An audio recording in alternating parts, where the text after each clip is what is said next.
करके उन्हीं संस्कारों पर चलेंगे। और बचपन से यदि संतान को मार्गगामी होती जा रही है और माँ ये सोच रही है कोई बात नहीं अभी बच्चा है सुधर जाएगा, तो मैया हो बचपन में बिगड़ा हुआ व्यक्ति में जाकर के सुधर नहीं सकता, या तो चैन को दिखाएगा या फांसी पर लटकेगा, लेकिन सुधरेगा नहीं।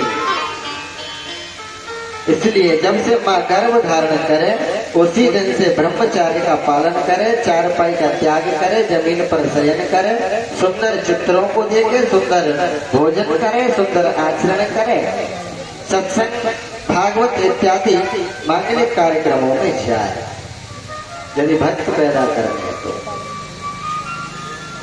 किसी भक्त ने एक बार की बात है, करावली के चौराहे पर दो व्यक्ति चाय पी रहे थे। एक व्यक्ति हमारे देश का था और एक व्यक्ति कहीं दूसरे देश का था।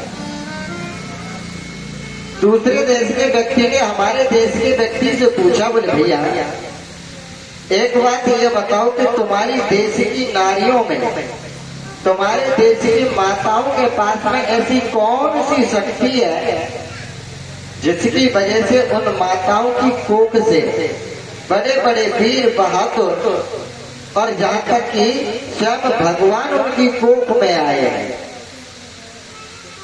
ऐसी कौन सी शक्ति है तुम्हारे भारत की नारी के अंदर जो कि उनकी कोख में परमात्मा भी आया है?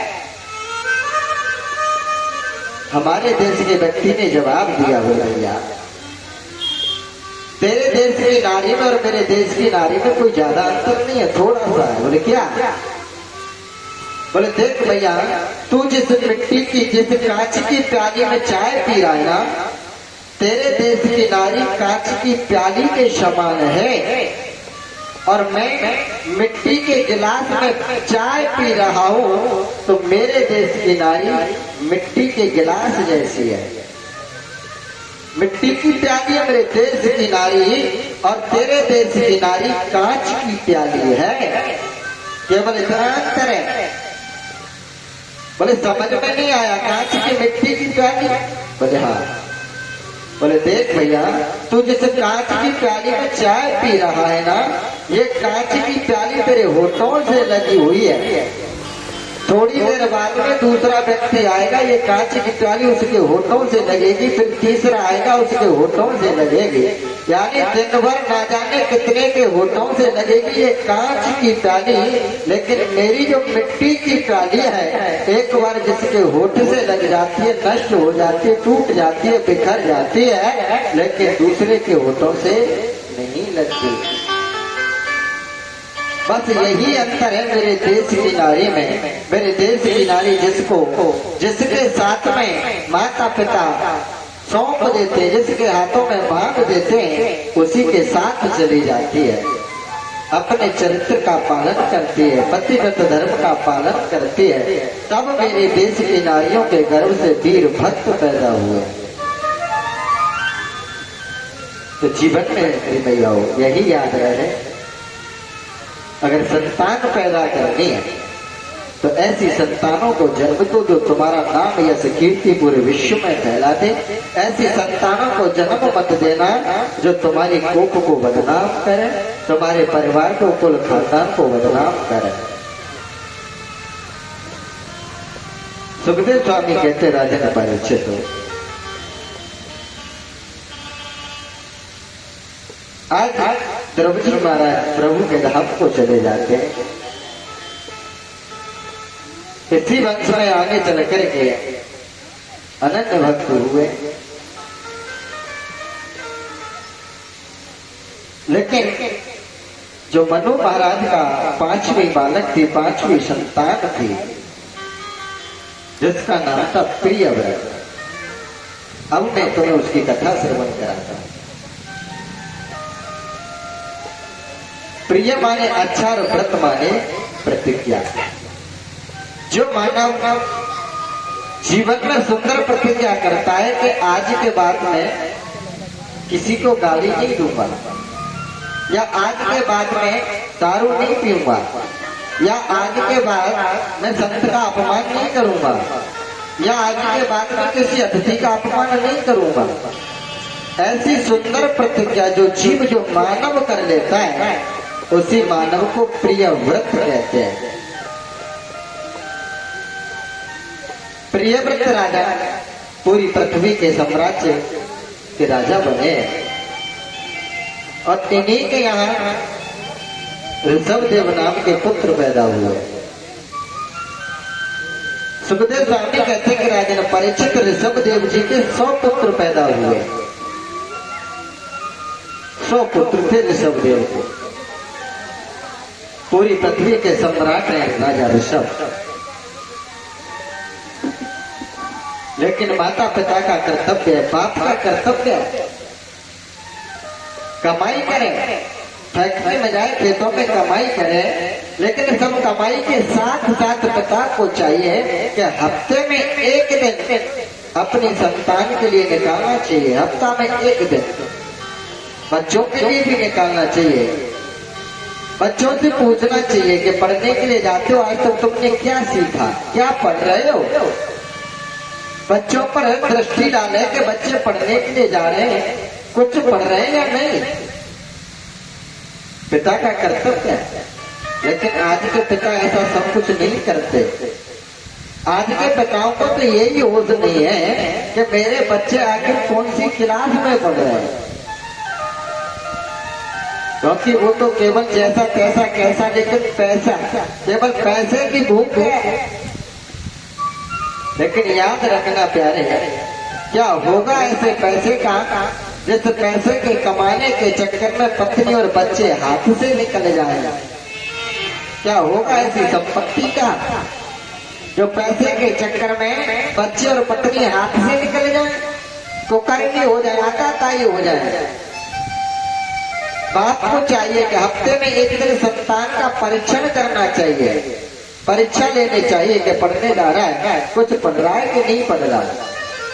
इसके पास में एक हाथ का एंड्रॉइड मोबाइल है, आखिर ये मोबाइल में दिन भर लगा रहता है। इसके पास कैसे कैसे लोगों के फोन आते हैं, कैसे लोगों की संगति करता है, ये हर बाप को जानकारी रखनी चाहिए।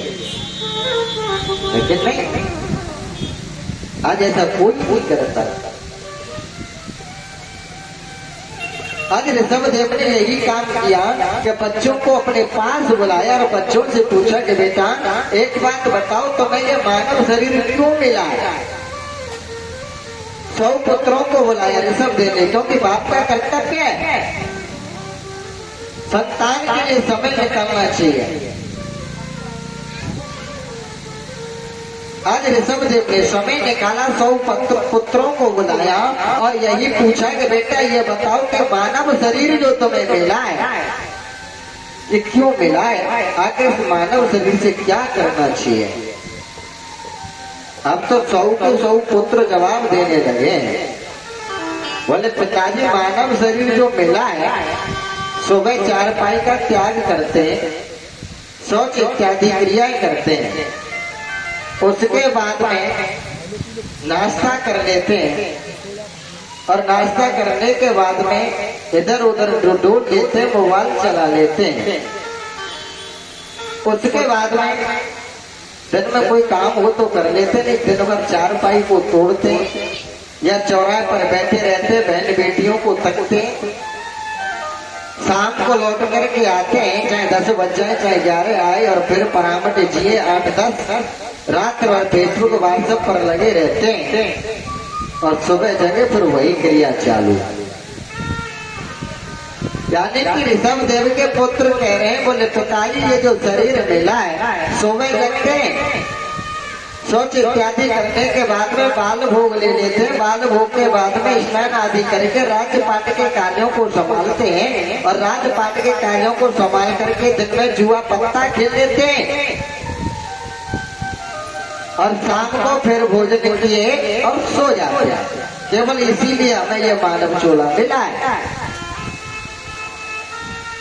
ऋषभदेव जी कहते हैं कि बेटा ये जो मानव शरीर मिला है, संसार की विषय वासना भोगों को भोगने के लिए नहीं, एक तनकर फल विषय न भाई, ये तक संसार के विषयों को भोगने के लिए नहीं मिला है। साधन धाम मोक्ष कर द्वारा ये शरीर मिला मोक्ष की प्राप्ति के लिए, नर से नारायण बनने के लिए। अरे बेटा, हमसे तो अच्छा वो पत्थर है जो पत्थर ना खा रहा है, ना बोल रहा है, ना पी रहा है, ना चल रहा है, लेकिन फिर भी भगवान बन गया। हमसे तो अच्छा वही है। सब मानव चोला पाकर के भी नारायण बनना तो दूर, नर भी नहीं बन पा रहे हैं। एक बार श्रोताओ, किसी मंदिर में संगमरमर का पत्थर लगा हुआ था सीढ़ी में, और एक पत्थर लगा हुआ था मूर्ति में। एक दिन सीढ़ी वाले पत्थर ने मूर्ति वाले पत्थर से पूछा, बोले भैया एक बात बताओ। बोले क्या? बोले भैया तेरी और हमारी बिरादरी दोनों की एक है, एक ही पहाड़ से हम लोग निकल के आए हैं और एक ही स्थान पर हम और आप हैं, लेकिन भैया एक बात बताओ। बोले क्या? बोले तुम्हारे ऊपर तो लोग मेवा मिष्ठान पकवान पान फूल चढ़ाते, यहाँ तक कि अपने मस्तक को भी चढ़ा देते, लेकिन भैया एक बात बता। सीढ़ी वाला पत्थर कह रहा है, भैया एक बात बता कि लोग मेरे ऊपर जूते चप्पल क्यों चढ़ाते हैं? तेरे ऊपर तो लोग पकवान चढ़ाते हैं, मस्तक चढ़ाते हैं, पैसे चढ़ाते हैं, लेकिन मेरे ऊपर लोग जूते चप्पल चढ़ाते हैं, क्यों? क्यों? मूर्ति वाले पत्थर ने तुरंत जवाब दिया, बोले भैया जिस समय कारीगर छैनी और हथौड़ा लेकर के आया, छैनी और हथौड़ों की अब चोट मारी, तो भैया तू उस छैनी की उस हथौड़ों की चोट को सहन नहीं कर पाया। जैसी चोट लगी तू टूट गया, बिखर गया, अलग हो गया। लेकिन मुझे पूछ, वो कारीगर मेरी छाती पर बैठ करके छैनी और हथौड़ों की चोट मारता रहा, मैंने उन चोटों को सहन किया, टूटा नहीं, बिखरा नहीं। इसीलिए आज मैं भगवान बन करके पूछ गया। अगर तू टूटता नहीं, बिखरता नहीं, तो आज तू भी भगवान होता। यही कारण है होता हो कि आज हम नर से नारायण होते, लेकिन आज हम माता पिता व गुरु व अपने से बड़ा कोई सदमार्ग की ज्ञान देता है, हमें डांटता फटकारता है, तो हमें उनके शब्द बुरे लगते हैं, सहन नहीं होते, टूट जाते, बिखर जाते, अलग हो जाते हैं। माता पिता की डांट फटकार को कोई सहन नहीं करता, गुरुओं की डांट फटकार को सहन नहीं करता, अपने से बड़ों की डांट फटकार को सहन नहीं करता। इसलिए नारायण बनना तो दूर, ढंग से नर भी नहीं बन पाए, केवल पशु बन करके रह गए। पशु बन करके अपने जीवन को जी रहे हम लोग, क्योंकि जो कार्य पशु करता है वही कार्य कर रहे हैं हम लोग, केवल दूसरा नहीं। कितना भी अच्छे से अच्छा बंटा क्यों ना आ जाए, पंडाल में आएंगे, लेकिन बंटा क्या कह रहा है, क्या बंधुत्व है उसका कहने का भाव क्या, उसने कहाँ से कहा है, उसका चिंतन मनन नहीं करते, केवल यही प्रयास करते हैं कि ये व्यास ने कहे कैसे दिया। बात का बतंगर बना करके खड़ा कर देते हैं, ये कहा कैसे। लेकिन क्या है, जब तक गुरु संत विद्वानों की डांट फटकार को आप सहन नहीं करेंगे, तब तक आप नर नहीं बन सकते। नारायण से दूर नर भी नहीं बन सकते। प्यारे, नर बनने के लिए बहुत कुछ करना पड़ेगा। अगर आप ये समझें कि हम नर हैं, पुरुष हैं, तो पुरुष की व्याख्या रामचरितमानस में दी गई है, पुरुष की व्याख्या गीता के अंदर दी गई है, पुरुष की व्याख्या भागवत महापुराण में कई जगह दी है। पुरुष कहते किसे हैं ये जाने पहले। जो प्रभु राम ने मानव शरीर धारण करके जिस मानवता का पालन किया, जिस चरित्र का पाठ का, जिस चरित्र पर चले, सदमार्ग का अनुकरण किया, आज हमें से कोई कर रहा है। भगवान राम जो कि सभी लोग जानते हैं कि दशरथ ने नहीं कहा था कि राम तू वन चला जा, लेकिन फिर भी राम ने सुना कि मेरी मैया कैकेयी ने मेरे पिता से मेरे लिए वनवास मांगा है। आज पिता के वचनों की पालना के लिए भगवान राम वन चले गए, कहा नहीं है लेकिन फिर भी चले गए। और आज हम अपने माता पिताओं को गाली दे रहे हैं। भगवान राम ने सूर्पणखा को देखा, बहन कह के पुकारा, लेकिन आज हम लोग कोई सुंदर युवती दिख जाती है तो लालायित हो जाते हैं, कर्म से बिल्कुल विमुख हो गए और फिर कहें कि महाराज हम नर या पुरुष हैं। अरे प्यारे, तो पुरुष तो हो ही नहीं सकते, पुरुष बनने के लिए तो बहुत कुछ करना पड़ेगा, बहुत कुछ। कहते हैं श्रोताओ, ऋषभ देव जी महाराज ने अपने 100 पुत्रों को अनंत प्रकार से ज्ञान दिया है कि बेटा, नर शरीर जो मिला संसार के विषय भोगों को भोगने के लिए नहीं, बल्कि इस शरीर से उस प्रभु की प्राप्ति करनी है, मोक्ष को प्राप्त करना है। तो आज श्रोताओं 100 पुत्रों में से आज भरत जी महाराज जो सबसे बड़े पुत्र थे भरत, आज उनको ज्ञान हो जाता है तो पिता जो कह रहे हैं वो सत्य है। क्योंकि आज भागवत पाठशाला में ज्यादा नहीं तो 100-200 तो लोग होंगे, और 100-200 लोगों में से हम रोजाना ज्ञान की चर्चा कर रहे हैं, जिस पर वास्तविकता में प्रभु की कोई विशेष कृपा होगी, वही कुछ लेकर के जाएगा जिससे वो अपना उद्धार करेगा। हर किसी की समझ में नहीं आती, क्योंकि आज हम लोग कथा सुनने के लिए जाते हैं तो बुद्धि और अहंकार को लेकर के जाते हैं, बुद्धि और अहंकार। लेकिन कहते हैं श्रोताओं, प्रभु की चर्चा बुद्धि और अहंकार से समझ में नहीं आती, ये केवल भाव से समझ में आती है, श्रद्धा से समझ में आती है, बुद्धि से नहीं, बुद्धि से परे है। अब तो कहते हैं भरत जी महाराज को ज्ञान हुआ, परिवार का त्याग किया और भरत जी महाराज जंगल के लिए प्रस्थान कर जाते हैं और एक गंडकी नामक नदी के किनारे जाकर के प्रभु का ध्यान चिंतन स्मरण करने लगे। गंडकी नदी में भरत जी महाराज ने प्रवेश पाया, प्रभु का चिंतन करने लगे। 1 महीना हुआ, यानी कि 24 घंटों में से 22 घंटे भरत जी महाराज गंडकी नदी में एक पैर से खड़े होकर के प्रभु का चिंतन करते हैं, स्मरण करते हैं। 1 महीने तक ऐसा ही चलता रहा।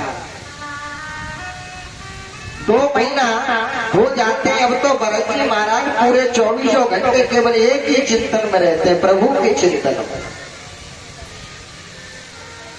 समय धीरे धीरे बढ़ने लगा। श्रोताओं, आज भरत जी महाराज ने क्या देखा कि एक हिरणी सरोवर के किनारे, गंडकी नदी के किनारे जल पीने के लिए आती है।